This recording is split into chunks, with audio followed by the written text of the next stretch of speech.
Israel ও ফিলিস্তিনের গাজা উপত্যকা নিয়ন্ত্রণকারী রাজনৈতিক গোষ্ঠী হামাসের যুদ্ধবিরতি প্রস্তাব সংক্রান্ত চুক্তিতে স্বাক্ষরের খবরে উচ্ছ্বাসের জোয়ার বইছে গাজায় বসবাসরত ফিলিস্তিনিদের মধ্যে। কেউ খুশিতে কাঁদছেন, কেউ হাততালি দিচ্ছেন, কেউ বাঁশি বাজাচ্ছেন, কেউ গান গাইছেন, নাচানাচি করছেন এবং চিৎকার করে বলছেন আল্লাহু আকবার। বিস্তারিত ডেস্ক রিপোর্ট।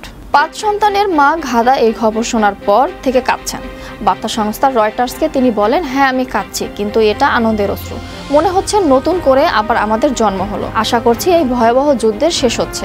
ঘাদা জানান, গাজার প্রধান শহর গাজা সিটির বাসিন্দা ছিলেন তিনি। যে বাড়িতে তারা থাকতেন সেটি ইসরায়েল বাহিনীর বোমার ধ্বংস হয়ে যাওয়ার পর গত 15 মাস ধরে পরিবারের অন্যান্য সদস্য সহ তাঁবুতে বসবাস করছেন ঘাদা। গত 29শে সেপ্টেম্বর সোমবার স্থানীয় সময় বিকালে ওয়াশিংটনে যুক্তরাষ্ট্রের প্রেসিডেন্ট সরকারি বাসভবন ও দপ্তর হোয়াইট হাউসে গাজায় যুদ্ধবিরতি সংক্রান্ত নতুন একটি পরিকল্পনার ঘোষণা দেন ট্রাম্প। তাৎক্ষণিকভাবে ইসরায়েল ও মধ্যস্থতাকারী দুই দেশ মিশর ও কাতার সম্মতি দিলেও হামাস তখনও প্রতিক্রিয়া জানায়নি।